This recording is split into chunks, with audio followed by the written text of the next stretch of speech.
ಹಾಸನದ ಹಳೆ ಆಲೂರು ಪಟ್ಟಣದಲ್ಲಿ ಸಂಭವಿಸಿದ ನಿಗೂಢ ಸ್ಫೋಟ ಪ್ರಕರಣಕ್ಕೆ ಸಂಬಂಧಿಸಿದಂತೆ ಗಂಭೀರವಾಗಿ ಗಾಯಗೊಂಡಿದ್ದ ದಂಪತಿ ಚಿಕಿತ್ಸೆ ಫಲಕಾರಿಯಾಗದೆ ಇಂದು ಸಾವನ್ನಪ್ಪಿದ್ದಾರೆ.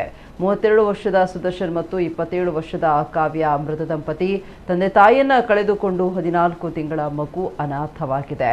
ಸೋಮವಾರ ರಾತ್ರಿ 8:30 ವೇಳೆಗೆ ದಂಪತಿಯ ಮನೆಯಲ್ಲಿ ನಿಗೂಢ ಸ್ಫೋಟ ಸಂಭವಿಸಿತ್ತು. ಮನೆಯಲ್ಲಿದ್ದಂತಹ 2 ಸಿಲಿಂಡರ್ ಹಾಗೂ ಗೀಸರ್ ಹಾಗೆ ಇತ್ತು. ಸ್ಫೋಟಕ್ಕೆ ಕಾರಣ ಏನು ಎಂಬುದು ನಿಗೂಢವಾಗಿ ಉಳಿದಿತ್ತು. ಆ ಬಳಿಕ ಸಿಡಿಮದ್ದು ತಯಾರಿಕೆ ಮಾಡ್ತಾ ಇದ್ದ ಮದ್ದು ಸ್ಫೋಟಗೊಂಡು ಈ ದುರಂತ ನಡೆದಿರುವುದು ತಿಳಿದು ಬಂದಿತ್ತು. ಮನೆಯಲ್ಲಿ ಸಿಡಿಮದ್ದನ್ನ ತಯಾರಿಸಲಾಗ್ತಾ ಇದ್ರು, ಅದಕ್ಕಾಗಿ ಮದ್ದನ್ನ ಸಂಗ್ರಹಿಸಿದ್ರು. ಆಕಸ್ಮಿಕವಾಗಿ ಬೆಂಕಿ ತಗುಲಿ ಈ ದುರಂತ ಸಂಭವಿಸಿದೆ ಎನ್ನಲಾಗಿದೆ.